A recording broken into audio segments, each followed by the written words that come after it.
उठाया और कहा, मुझे पढ़ा दे ला इलाहा इल्लल्लाह मुहम्मदुर रसूलुल्लाह। हर जमाने में आशिकाने मुस्तफा जो होते हैं, हर जमाने में जो आशिकाने मुस्तफा होते हैं, वो दूसरों की छाप अपने ऊपर लेते नहीं हैं, बल्कि जहां जाते हैं अपनी छाप दूसरों पर छोड़ करके आते हैं। यही होती है जिंदगी आशिकाने मुस्तफा की। उस नौजवान ने उसे कलमा तैयबा पढ़ाया और उस खातून ने कहा, चलो यहां से निकलो, कुफ्रिस्तान से निकल करके हम निकाह करते हैं और साथ जिंदगी गुजारेंगे। तवज्जो चाहता हूं, ये मेरी बात को खत्म होने दो। ऐ नौजवानों, आज तुम्हें कोई बहकाने वाला, खोलते हुए तेल में डालने वाला नहीं है। उसके बावजूद तुमने पता नहीं अपने कितने घंटे ये सारे सोशल मीडिया पर आई हुई ऐसी हसीना और जमीलाओं के पीछे अपनी रातें बर्बाद कर डाली। तुम्हें पता नहीं ये आंखें अल्लाह ताला ने तुम्हें किस लिए दी हैं। दुआ ये करो, कुछ ऐसा कर दे मेरे किरदगार आंखों में, हमेशा नक्श रहे रुए यार आंखों में। उन्हें न देखा तो किस काम की है ये आंखें, कि देखने की है सारी बहार आंखों में। अजीजान गिरामी, उस नौजवान ने उस खातून की बात सुन ली और कहा, चलो मुझे इस जगह से, इस कैद से निकालो, हम ये शहर छोड़ देते हैं, ये मुल्क छोड़ देते हैं। उस खातून ने उस नौजवान को आजाद किया और साथ लेकर चल पड़ी। शहर भी छोड़ दिया, बाहर निकल पड़े। रात का वक्त है, अचानक वो आधा रास्ता तय किए कि पीछे से घोड़ों के दौड़ने की आवाज आई। तवज्जो चाहता हूं, एक फौज आ रही है और हिनहिनाने वाले घोड़ों की आवाजें आने लगी। दोनों डर गए। नए लोग हैं, नौजवान लड़का है, नौजवान लड़की है और शहर से भागे हुए हैं,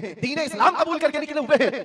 बादशाह को हो सकता है खबर हो गई होगी, वजीर को पता चल गया होगा कि कैद से निकला हुआ ये फरार मुजरिम हमारा शहर छोड़कर जा रहा है। पूरी फौज आती हुई नजर आ रही थी। ये दोनों एक दरख्त के पीछे ओट पर छुप कर खड़े हो गए। पता नहीं अब इसके आगे क्या होने वाला है, हमें गिरफ्तार कर लिया जाएगा, हो सकता है हमारा भी अंजाम वही होगा जो हमारे दो भाइयों के साथ हुआ। लेकिन इत्तेफाक की बात है, वो घोड़े करीब से करीब आते गए, वो फौज करीब आ गई और जब आ गई तो करीब आकर वो फौज रुक गई। इन्होंने देखा नहीं ये फौज कौन थी, ये लोग कौन थे। दरख्त के पीछे छुपे हुए हैं नौजवान और वो दुशीजा। अचानक आने वाली फौज में से एक गरजती हुई आवाज आती है, नाम लेकर के नौजवान का पुकारा जाता है, ऐ फलां बिन फलां बाहर आ जा, बाहर आ जा। बाहर ये नौजवान आता है तो देखता है बादशाह की फौज नहीं है, वजीर की फौज नहीं है, बल्कि वो दोनों शहीद भाई घोड़े पर सवार है और सारी फौज में रसूलुल्लाह के वो शहीद सहाबा तशरीफ लाए हुए हैं। नारे तकबीर, नारे रिसालत, नारे रिसालत। ये नौजवान घबरा गया और पूछा, मैं अपने भाइयों को देख रहा हूँ, घोड़ों पर सवार हैं। चंद दिनों पहले बादशाह ने खोलते हुए तेल में इनको उंडेल दिया था, इनके जिस्मों को जला दिया था। ये देख करके आप कपकपी जिस्म पर तारी है, भीगी आंखों से पूछने लगा, बड़े भाई आप लोगों को जला दिया गया था, तेल में खोलते हुए डाल दिया गया था, आप लोग यहाँ कैसे आए? दोनों भाइयों ने कहा, ऐ हमारे नन्हे भाई, क्या तूने कुरान की आयत नहीं पढ़ी, वला तक़ूलू लिमन युक़तलू फी सबीलिल्लाहि अमवात, अल्लाह की राह में जो मारे जाएं उन्हें मुर्दा न कहो। नौजवान ने पूछा, तुम्हें दर्द कितना हुआ होगा जब जलाया गया था, खोलते हुए तेल में डाला गया था, कर्ब कैसा था, तकलीफ कैसी थी? तवज्जो चाहता हूं नौजवानों, इश्क़ मुस्तफा में बर्दाश्त किया हुआ दर्द कुछ नहीं होता है।